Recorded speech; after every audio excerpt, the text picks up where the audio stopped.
Good morning students, how are you all? We will continue with solution of chapter number 9. Question number 5. Answer the following in 3 to 4 sentences. Number 1. Explain in short human sperm. Sperm is the male reproductive cell that is called as gametes. In human, millions of sperm are produced by the testes. Each sperm is a single cell with all the usual cell components. Sperm are very small in size.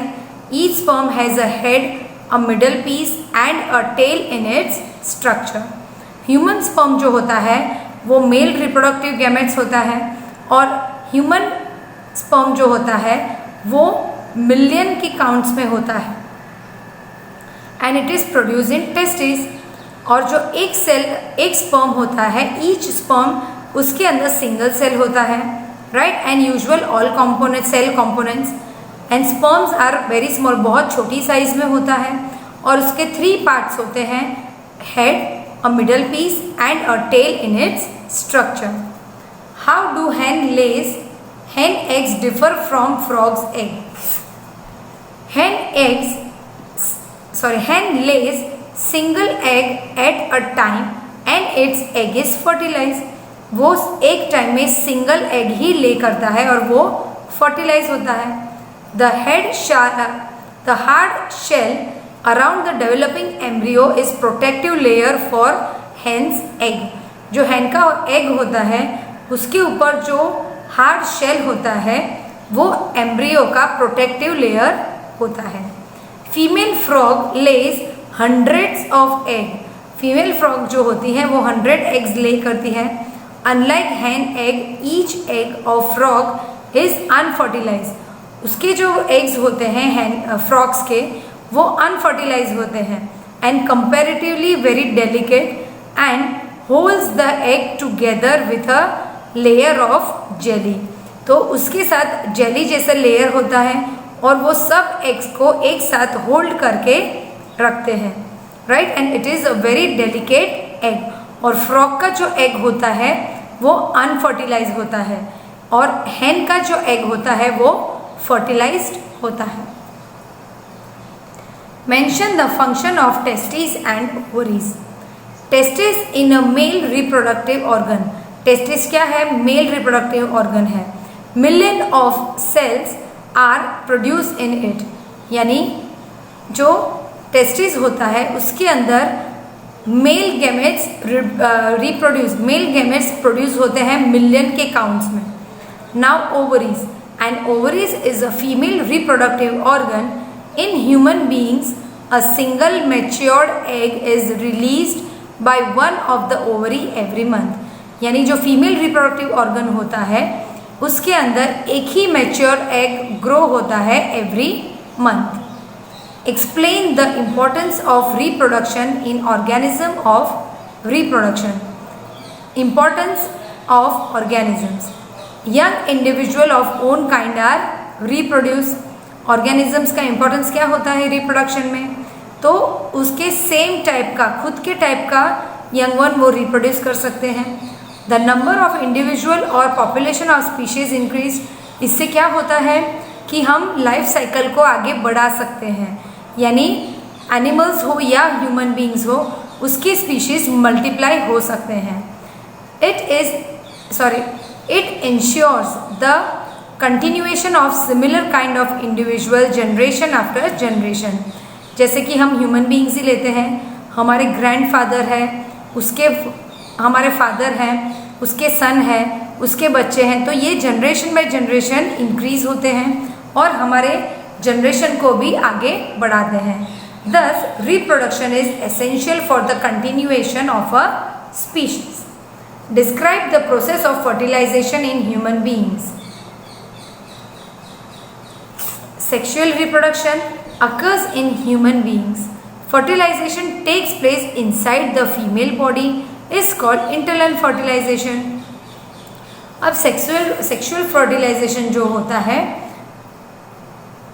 वो human beings में होता है और उसके अंदर fertilization takes place, right, and if it takes place inside the female body, it is called as internal fertilization. During copulation, sperm of men are released in reproductive tract of female, that is woman. This sperm come in contact with ovum, that is egg of female, in oviduct. One of the sperm may fuse with ovum. This is called fertilization. जब male gametes female gamete से fuse होती है तो उसे हम क्या कहते हैं? Fertilization. During this process the nuclei of sperm and an ovum fuse to form a single nucleus.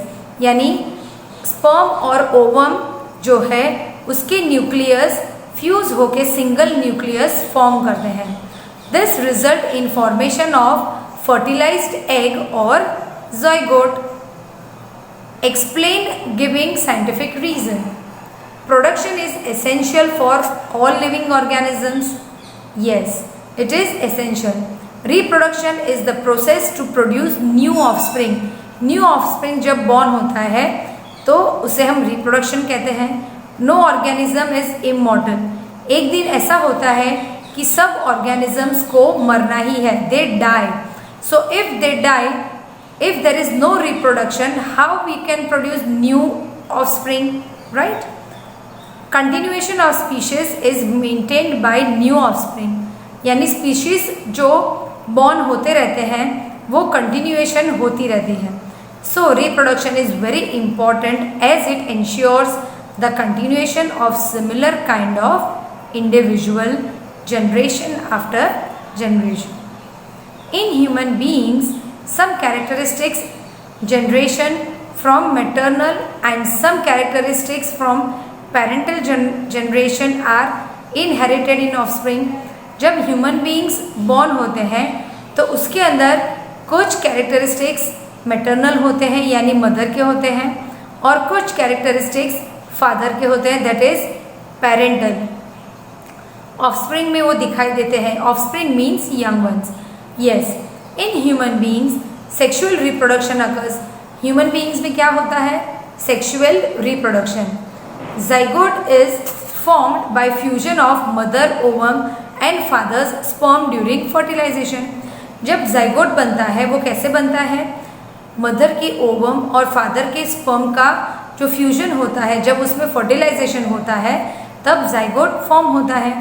Jeans और chromosomes Genes on chromosomes in the nucleus of ovum transmit the characteristics of maternal side. इससे क्या होता है? दोनों के characteristics यानी दोनों के chromosomes zygote में present होते हैं. Similarly, genes on chromosomes present in nucleus of sperm transmit the characteristics of paternal side. यानी male sperms जो होता है वो पेरेंटल कैरेक्टरिस्टिक्स को रिप्रेजेंट करता है और मैटरनल ओवम जो होता है वो मदर के कैरेक्टरिस्टिक्स को रिप्रेजेंट करता है. So characteristics from both maternal and parental साइज are inherited in developing foetus from zygote. यानी फादर और मदर दोनों के कैरेक्टरिस्टिक्स हमें ऑफस्प्रिंग में दिखाई देते हैं. Give point of difference of the following. Zygote and fetus. It is unicellular. Zygote जो होता है वो unicellular होता है और fetus जो होता है वो भी unicellular होता है. Zygote is formed by fusion of egg and sperm. Zygote जो होता है वो egg और sperm का fusion होता है, वो उसके fusion से बनता है. And fetus is formed by fusion of egg and sperm.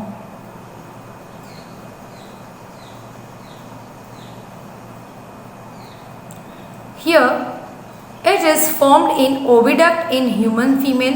It is developed in uterus wall in human female, a stage of embryo in which all the body parts. It is result of fertilization process. Zygote जो है वो fertilization process का result है. And fetus, it can be identified. internal fertilization and external fertilization.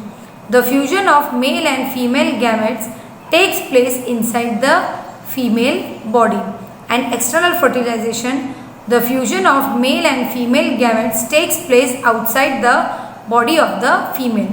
Internal में female की body में fertilisation होता है और एक्सटर्नल में फीमेल के बॉडी के बाहर फर्टिलाइजेशन होता है. It occurs in many animals including human, cow, dog, hen etcetera. और एक्सटर्नल फर्टिलाइजेशन जो होता है वो एक्वेटिक एनिमल्स में ज़्यादातर देखने मिलता है. For example fish, starfish, frog etcetera. Right children? So with this we complete solution of our chapter. Thank you and have a nice day, children.